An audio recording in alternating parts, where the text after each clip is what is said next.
पक्का है, ये पक्का है। हर चीज कर सकता है, दिन भर फोन चला सकता है, टीवी देख सकता है, मतलब नाना प्रकार के कामों को कर सकता है, पर परमपिता परमात्मा की ओर ये फिर नहीं सकता है। तो आज इस प्रकार इस मनुष्य पे हालात है, बीमारियां, नाना प्रकार की बीमारियां,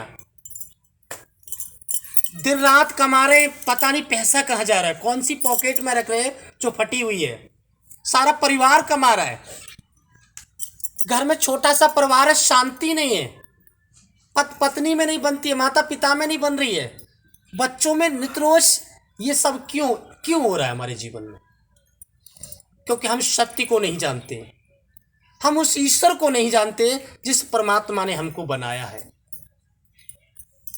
उसकी ओर हम कभी फिरे नहीं, कभी हमने अपने पापों के लिए क्षमा नहीं मांगा। तो आज इसलिए हम सब पे ये हालात, बीमारियां, गरीबी, घटी, कमी, सब कुछ हम पर ये आना स्टार्ट हो गया। इसलिए मैं कहना चाहता हूं आज जितने दुखी हैं, बीमार हैं, कि ये वो अंतिम का स्टेशन है, मतलब लास्ट का युग चल रहा है। दादी बैठ जाओ। लास्ट का युग चल रहा है। इस युग में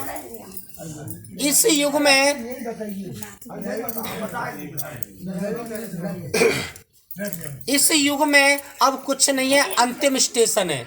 तो मेरा बहन भाइयों, जितनी जो जागनी ज्ञान चर्चा, ज्ञान की बातें हम कर सकते हैं, उतने लोग बच सकते हैं। नाना प्रकार का आपने देखा, अभी कोरोना, बहुत सारी महामारियां, बीमारियां, और अभी तो इन बीमारियों की शुरुआत हुई है। नाना प्रकार की बीमारियां आएंगी, क्योंकि ये लास्ट है। अभी तक तो परले हुआ, लेकिन अब महाप्रलय होएगा, इससे पृथ्वी का भी नाश होगा, अंत होगा। तो इसलिए, क्योंकि इस संसार में मनुष्य पाप में बढ़ता जा रहा है, बहुत बहुत ज्यादा पाप हो रहा है। हर इंसान पापी है, हर इंसान। लेकिन किसी ने छोटा पाप किया, किसी ने बड़ा किया है, किसी ने जाने में किया है, किसी ने अनजाने में किया है, लेकिन हम सब पापी हैं। और जब तक अपने पापों के लिए हम उस परमपिता परमात्मा की शरण में नहीं जाएंगे, उससे निवेदन नहीं करेंगे, उससे दिन रात प्रार्थना नहीं करेंगे, भजन नहीं करेंगे, तब तक हमारा जीवन नहीं बच सकता है। और जो परमपिता परमात्मा की शरण में जाएगा, जो उनसे बातें करेगा, तो उसके पास बीमारी नहीं आ सकती है। तो सोच रहे होंगे कि बीमारी ऐसे कैसे चली जाएगी, भजन करने से बीमारी चली जाए तो हॉस्पिटल बंद हो जाएंगे। तो मैं कहना चाहता हूँ, अपनी आंखें उठा के देखो आकाश के पक्षियों को, चिड़ियाओं को, है ना, कबूतर, जितने पक्षी हैं, वो किसी हॉस्पिटल में जाते हैं? उन पे कोई वाटला चढ़ता है? कभी नहीं, क्योंकि उनका डॉक्टर एक ही है, जिसका नाम है परमपिता परमात्मा। जंगल के पशु देख लो, बहुत से, इतनी लाख योनियां हैं, 84 लाख योनियां बताया है, उनमें से कोई नहीं जाता है डॉक्टर के पास। जाता है सिर्फ इंसान, या इंसान के बंदोबस्त में भैंस, गाय जो इसने अपने पाल लिया है, वो जाता है। बाकी का जो उस पर आशा रखता है, वो किसी डॉक्टर के पास, न किसी भगत के पास, न किसी तांत्रिक के पास जाता है, क्योंकि उसका भरोसा एक ही पे है कि परमपिता परमात्मा श्वास तू देता है, जन्म तू देता है, मरण तू करता है। तो दुनिया में किसी की ताकत नहीं है जो मुझे बिगाड़ सके। जिसका भरोसा उस परमपिता परमात्मा पे है, उसको कोई दुनिया में नाश नहीं कर सकता है। चाहे कितना भी दुश्मन क्यों ना हो, चाहे कितना भी कोई घात क्यों ना करो, चाहे कितना भी कोई शक्ति क्यों ना छुड़वा दे, लेकिन जिसको रखने वाला परमात्मा है, उसको मिटाने वाला कोई है ही नहीं, क्योंकि वो महान शक्ति है, परमात्मा है। और परमात्मा के हम कौन है? बेटा और बेटी। हम बेटा बेटी अपने बच्चों का कभी बुरा कर सकते हैं? जब हम अपने बच्चों का बुरा नहीं करते, तो वो परम पवित्र, जो परम प्रधान है, वो भी अपनी संतान का कभी बुरा नहीं करता। बुरा करता है तो उसकी संतान बुरा करती है, वो अपने बाप की नहीं मानती है। हम अपने बाप की नहीं मानते, तब हम बुरी बुरी बातों में जाते।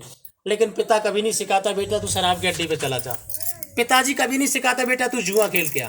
पिता सिखाता, बेटा भले भले काम करो, अच्छे अच्छे काम करो, है ना, ताकि तुम्हारा नाम हो।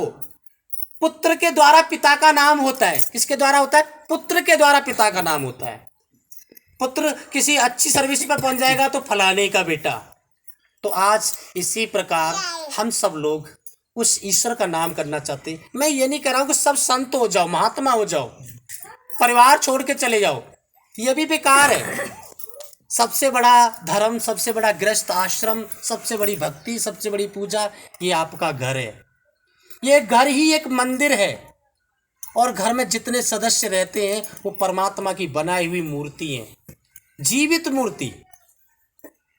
सबसे बड़ी पूजा है तुम्हारे माता पिता जो जीवित है, उनकी पूजा हमने नहीं कर पाई। हम बड़े बड़े भगवान की दूर दूर जाके पूजा करने जा रहे हैं, वो सब व्यर्थ है।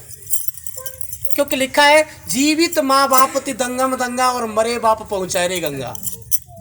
4 बच्चे जिंदा बाप को रोटी नहीं दे रहे, बोला तू पल्ली तरफ खा ले, शाम को उधर खा ले, और मर जाए तो गंगा जी लेके जा रहे हैं, तो उनका उद्धार कभी नहीं हो सकता है। असली पूजा है अपने माता पिता की जो जीवित है, सास ससुर की, बुजुर्ग की। अगरबत्ती या चंदन लगाने से पूजा नहीं हो सकती है। पूजा करने के लिए 3 चीज बताई गई हैं। मन की तरंग मार ले बस हो गया भजन। इस शरीर का राजा है मन, और मन की तो तुम जानते हो ठाटे ही निराले। मन तो रईस है, अच्छे अच्छे काम करना जाता है, लेकिन मन की तरंग मारनी पड़ेगी। मन की